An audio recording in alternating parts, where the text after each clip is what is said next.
Hi, I'm Rachel Abbasi. Welcome to the Recovery Daily Podcast. As always, thanks for spending time with me. Hello and happy Friday. We've made it once again. It's supposed to be a beautiful day outside, thankfully. Yesterday was rainy and chilly, and I had to go to the dentist. So that's the perfect storm. And unfortunately, I am scheduled on Monday to go get a crown, and I am not the good crown, not the princess crown, but the crown, new tooth crown. So I am not looking forward to that. It's not even the tooth that my previous dentist had an eye on. It's a different tooth. So, I dislike crowns. I'm just gonna put that out there. So, it should be a good day today. And what I wanted to talk about today is the difference between forced change and change that we choose and how that feels different. So, the reason why I wanted to talk about it is because, like, I've been thinking a lot about, I guess it's because my husband's still working and I'm not working. And so I'm medically retired versus retired. And I feel like when somebody says to me, "What do you do? Like, what's your job?" that instead of saying I'm retired, I say I'm medically retired because it's like I want to convey that I didn't choose this. This isn't the life that I chose. And so I wanted to talk about why I say that and work through some of those emotions about it, thinking that maybe this might help me progress towards being able to just say I'm retired, and trying to maybe celebrate that a little bit. When I talk to someone who is still working and I say that I'm retired, it's like if I don't say I'm medically retired, then obviously quite often, like you would hear somebody say, "Oh, congratulations," it's like I want people to know that this happened without my permission. It was forced on me. It was devastating. Um, you know, I don't know why that is. I guess because I haven't quite processed that devastation all the way. Um, why is there a difference between how we meet gradual chosen change versus forced change? Because forced change feels like a threat. So starting with like the first half, what I like to call the first half of my life, um, before my stroke, honestly, before my sobriety. So I got sober when I was 42, and that was a forced change also. I chose to stop drinking, but is that not forced change when if I don't stop drinking, I'm going to die? Like, that's forced change. So I think as human beings, like, we are wired for predictability and absolutely routine, and safety. And forced change, like getting sober or having a stroke or acquiring a vestibular disorder, completely disrupts life in a way that it messes up all of that stuff. It's all of that stuff that we depend on, that certainty, the stability that I built in my life that was conditional, I guess. And I didn't know my stability was conditional. I didn't know that my con control was conditional. It wasn't control. All along, I thought I was controlling my environment and my my world. I thought I was controlling that, but it was all conditional. It was dependent on my health. And so when my nervous system begins to be impacted by that disruption, I see that as danger. So that already innate like anxiety and depression inside me heightened. And even though these things like to someone else might seem positive that I'm getting sober, it felt very threatening because it was forced. Um, it felt forced. It wasn't something that I would have chose for myself, for my life. Obviously, the stroke was completely forced. I was forced into another dimension that I just have never returned from. So, my brain wanted to to stay with what was familiar to me, but I ended up being thrust into this threatening situation. And it's like, I want people to know that. Um, what I can relate it to is in early sobriety, we receive a chip for, you probably have heard, if you're not in sobriety, have heard of that before.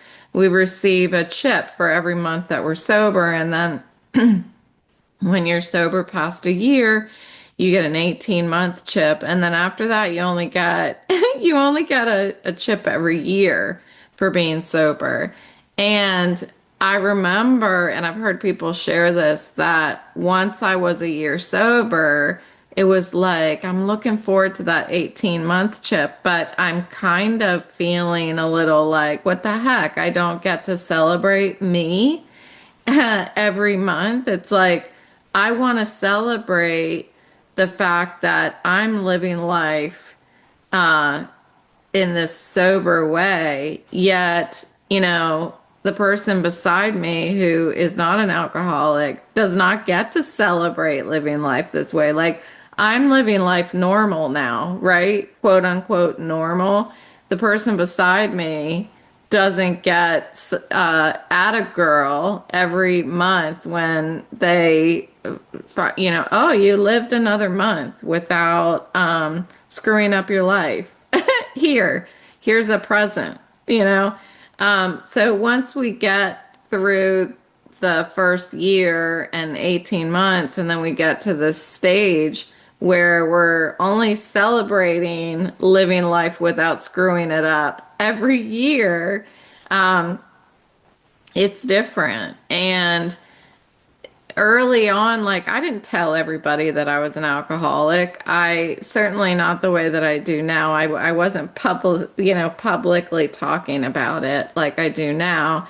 I talk about it now, not because I want addict girls. I talk about it because I want to connect with people who know what it feels like. I want to help other people who are like, yeah, I remember when I was, or better yet, I want to connect with somebody who's like 9 months sober and is thinking, yeah, what happens if when I don't get a chip anymore? Like, how do I stay sober when I don't get a chip anymore?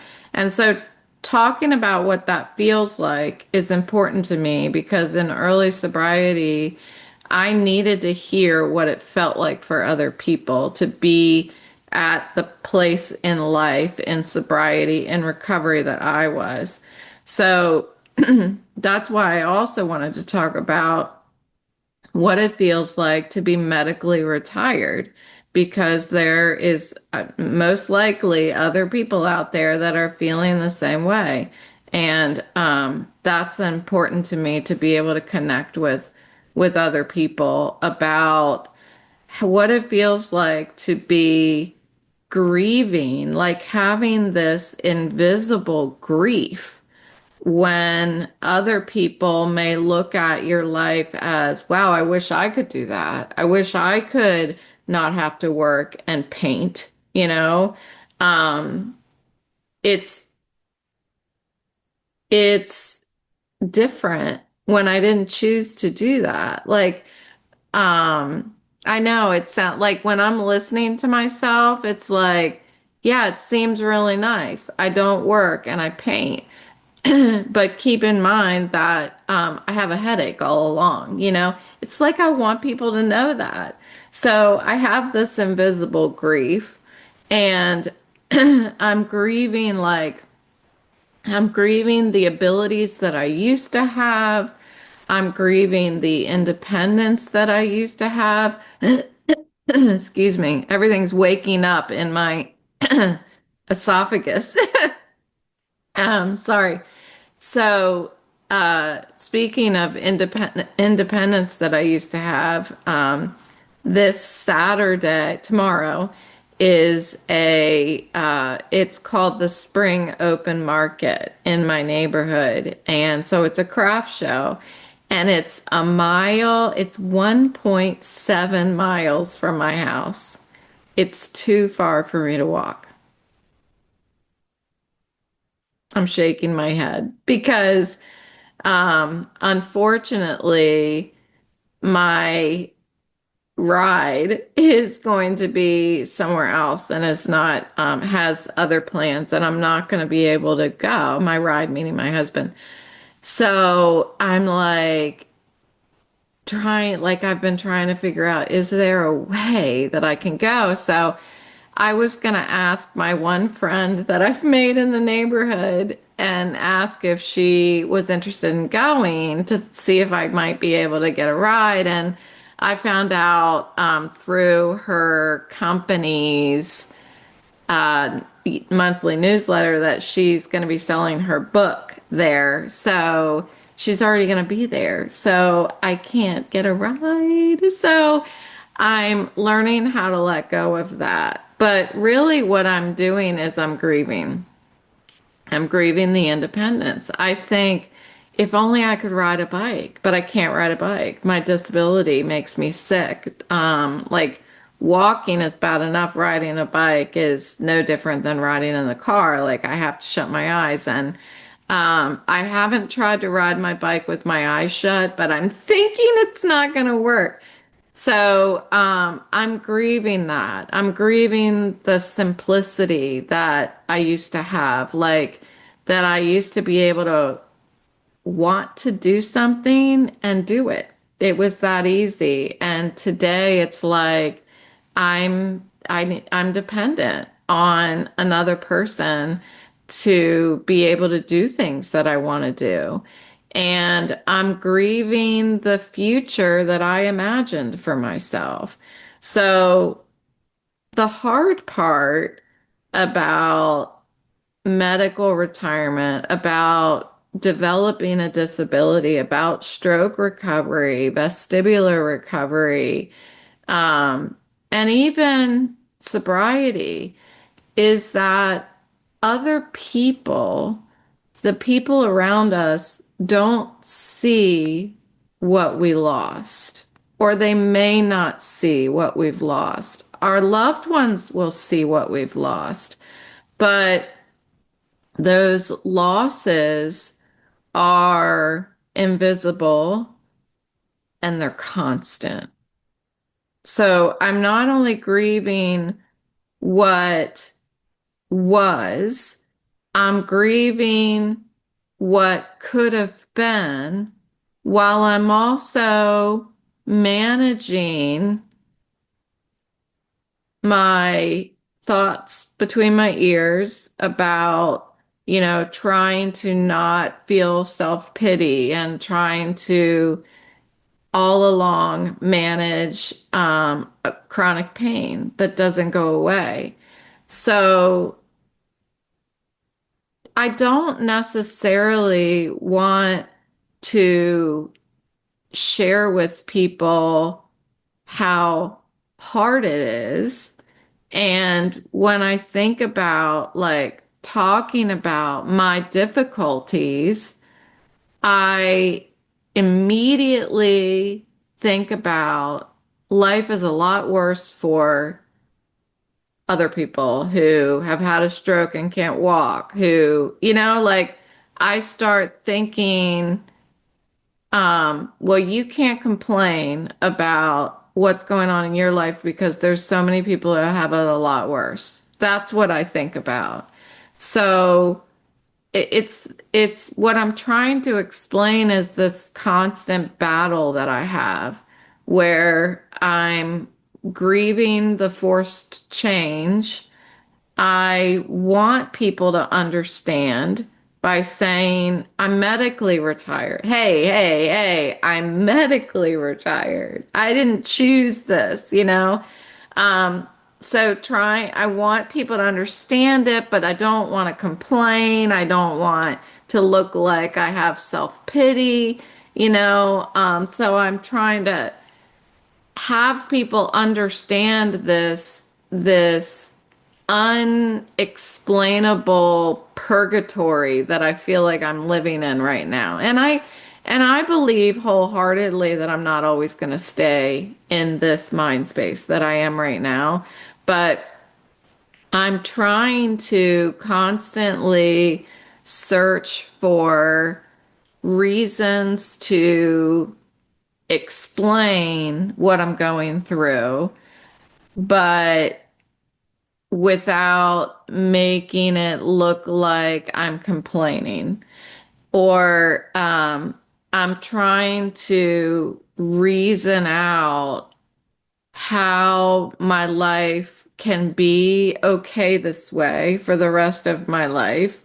And I'm also trying to build certainty all along. Like, there is no, well, see, that's where I'm at. Like, there's no certainty in that I know I can always rely on such and such. The only thing that I have figured out that I can have certainty with is faith. Faith. And I think that might be one of the reasons why I've chosen to go down that path of faith because it's the only certainty that I have found in recovery. Um, I battle with some feelings regarding why does this have to happen to me? All I want to do is go to a craft show. Why me? Um, and I think I'm always counteracting those thoughts. So I just want to go to a craft show. Why did this have to happen to me? That kind of thing is like, Rachel, stop complaining. Or if I say to myself, is this ever going to end? Am I going to feel this way forever? Rachel, you have a disability and it's not as bad as it could be. You know, um, how do I build a life this way? You already have. Rachel, you already have. It's like that's why I go to a psychiatrist because I can't even fully understand what I'm living through right now. Like, I feel like if I continue to battle like this, I'm suffering more than I need to. Um, Stop demanding immediate meaning in my life. Like, let go. That's me fighting reality. It really is. Like, that is resistance. And so if I keep trying to question, why am I here? What am I going to do while I'm here? Why can't I go back to my old self? Like, maybe I'm getting better. Maybe my disability's going away. Why don't maybe I could just walk a mile, rest, and then walk the point 0.7 miles, rest, and then look through the craft show, and then rest. And like trying to control my symptoms in a way that's just unreasonable.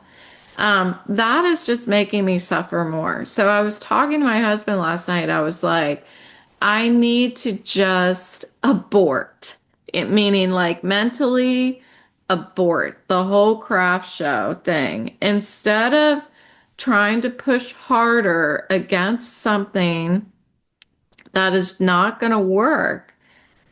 I can think through, what can I do that will relieve that tension between my ears? And last night, I thought, work on your crafts. Going to a craft show is fun because I get to explore other people's crafts and I get to talk to other people who enjoy crafts as much as me. But why don't I replace that time that I was wanting to spend focused on crafts, replace it with doing my own crafts? And I feel like that's an acceptable response to the situation. And then I'm no longer grieving.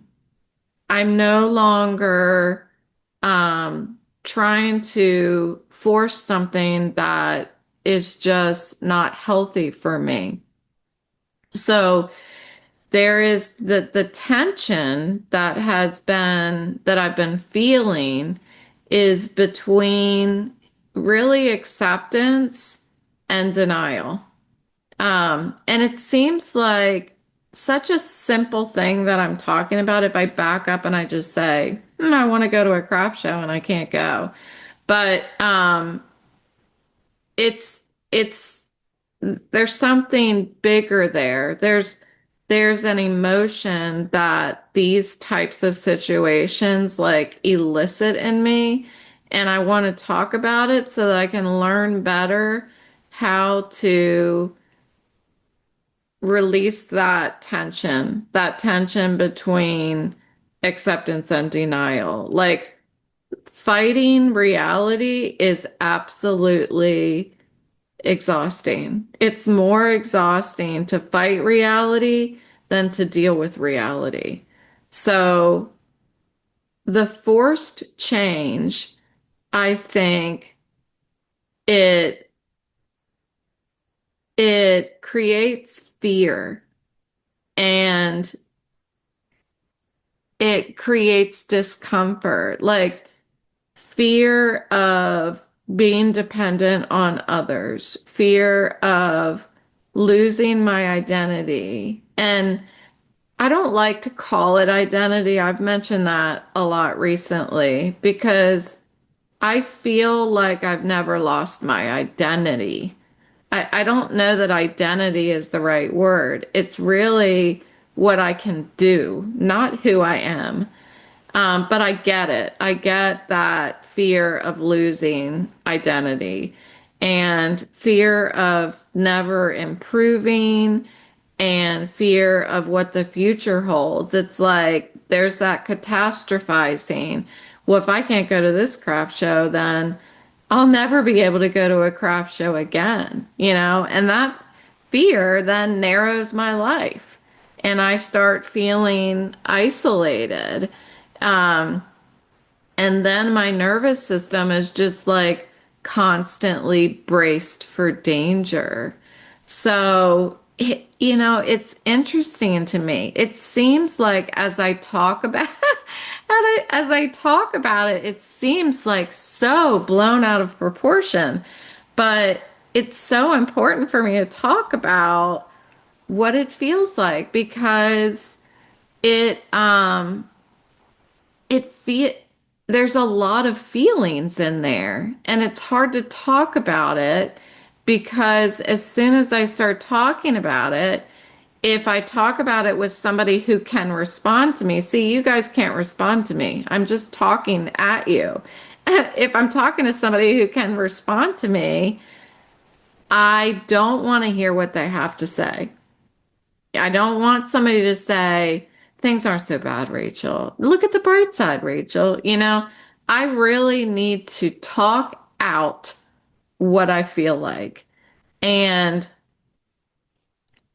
acceptance. So if I'm trying to work away from that fear, pull myself back from that fear and accept this is how it is. This is what you can do. So that's me responding to myself, me choosing how to address my own fears and talking myself back from the fear feels like I'm giving up on the way that I used to be. I'm approving of the suffering that I'm experiencing, but that's not what I'm doing. I'm acknowledging what is true for me today and allowing my energy to shift from fight mode to adapting. And and that is really a surrender, but it's not a surrender as one would think in relation to battle. It's a surrender to joy. It's a surrender to reality. It's really freedom. Sometimes I think of surrender as putting up the white flag and then the enemy comes up and handcuffs us, right? But in this case, it's surrender. I'm just going to open my arms and let what will be will be. Um, so I think this has helped me, honestly, to understand a little more about how deep some of these feelings and these thoughts run and how forced change really challenges um, what what I feel like I can do in the future. It's not about the craft show. It really becomes the forced change becomes about everything. It becomes about my career loss. It becomes about my physical limitations on a daily basis. It becomes about my cognitive changes, and it becomes about feeling disconnected from my former self. So by acknowledging that, then I can heal. I can, put a little aloe and a band-aid on those broken parts of me, those what feels like open wounds still. I feel like for me, it helps a lot of times to talk about emotional healing the way that we would heal physically, like a cut. Um, that even though we can't see that invisible grief, it's like an open wound for me. And so looking at it as as, when I have a cut, I'm going to break out I've been having a hard time with this word. Oh, darn it. It's the container where you've got all of your Band-Aids and stuff in and ointments. And I know, Emily, you're screaming at the computer to tell me at your phone to tell me what it is, but I can't make it out. Yeah, you know what I'm talking about. When you have an emergency and you pull out the container. This word has been escaping me over the past week. So, my husband told me what it was, and now I can't remember again. Um, anyway, you break out that kit and you treat the wound. You hyper focus on that one part of your skin and you clean it and you put some kind of ointment or cream on it and you bandage it up or you put a band-aid on it. And I feel like when we have an emotional wound, we need to do the same thing. We have to, okay, let's stop focusing on everything. I don't have to look at all my skin. I just need to look at that wound. I don't need to look at all of my emotions and my whole life right now. I need to focus on this one emotional wound and I need to treat it. And when I do that, when I think of it that way, you guys know I'm a huge visual person, visualization person, and visual person. It helps me to actually take action to start healing that thing, whatever it is, that emotional wound. So, once I do that, then I can start feeling better, and feeling better for me equals hope. Um, Stop thinking about getting my old life back and think about building a meaningful life now. That is like mature hope, you know? And not trying to like restore the past. Romanticize, like I say in sobriety, romanticize what it used to be like to drink, romanticize what it used to be like to get in the car and drive where I want to go, and stop thinking about restoring the past, but really creating a beautiful present. Um, and so healing looks very different in recovery. And I think what we need to do in recovery is learn how to tolerate change. And what helps me do that is to connect, number one, connect with others who know what it feels like. And so go to support groups where we've got a shared understanding. And I talked about the other day, like borrow hope from others if I can't find it, and creating new routines that adapt that adapt my day to dealing with my disability and my chronic pain. Create small manageable goals, have my daily practices, like going to my sobriety meetings, record my podcast. I've got some routines with my dogs and taking Autumn for a walk so I get to go out, get my exercise, get my heart rate up, and enjoy the outdoors and watch her enjoy the outdoors. And then I can deal with each emotion, one emotion at a time, by reducing my catastrophic thinking and staying in the moment. Like I talked about the other day when I was in my bathroom and I'm like, get out of your head.